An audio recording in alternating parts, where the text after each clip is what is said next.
Tilly could barely wait for her dad's station wagon to pull up in the driveway. That's because her older brother Herbie was in the car. Herbie had been away all summer at sleepaway camp, and Tilly had to spend a boring summer without him. Tilly couldn't wait to hear her brother's camp stories about other campers, his counselors, and the activities he had signed up for. After all, she had to know what to expect next year, when she was old enough to go too.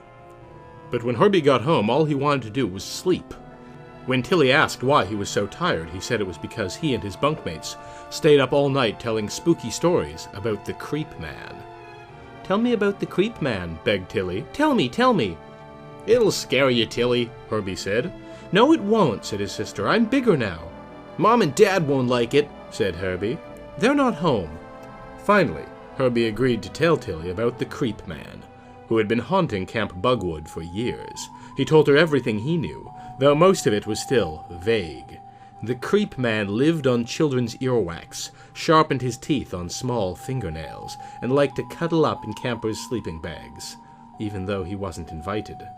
Every year the Creep Man followed one kid home from camp, and hung out in his or her house all winter. Rumor had it that the boy the Creep Man went home with at the end of last summer didn't come back to camp, even though he said he was coming back for sure. Who did the Creep Man go home with this year?" Tilly asked, suddenly a little shaky.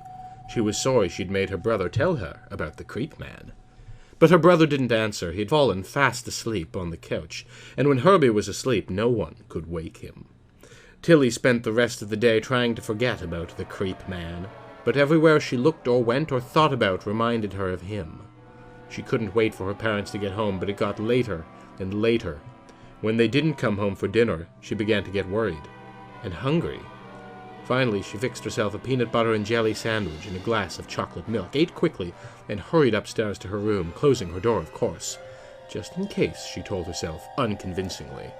Then she put on her pajamas and, without brushing her teeth, got into bed.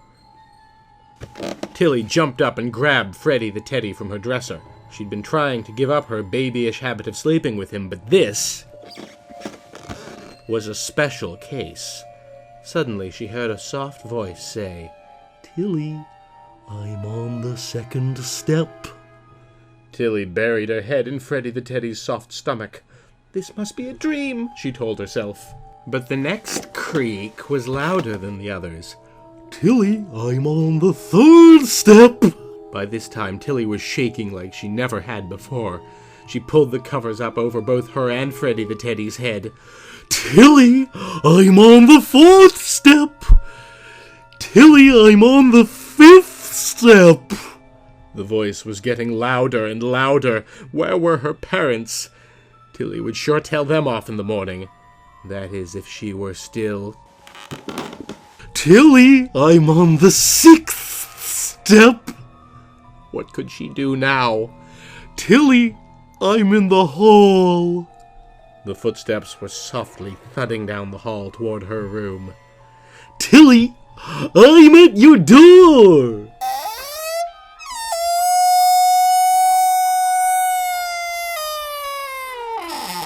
"Tilly, I'm in your bedroom."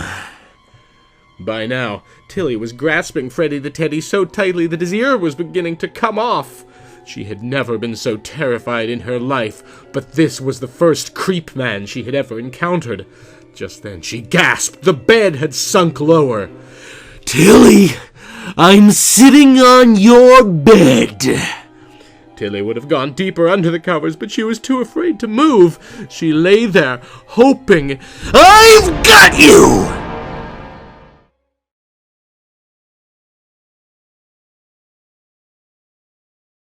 This one really scared me when I was a tiny skull. Thanks to everybody on Patreon who helped make this revisitation of old nightmares possible, particularly Break System BSE. See y'all tomorrow.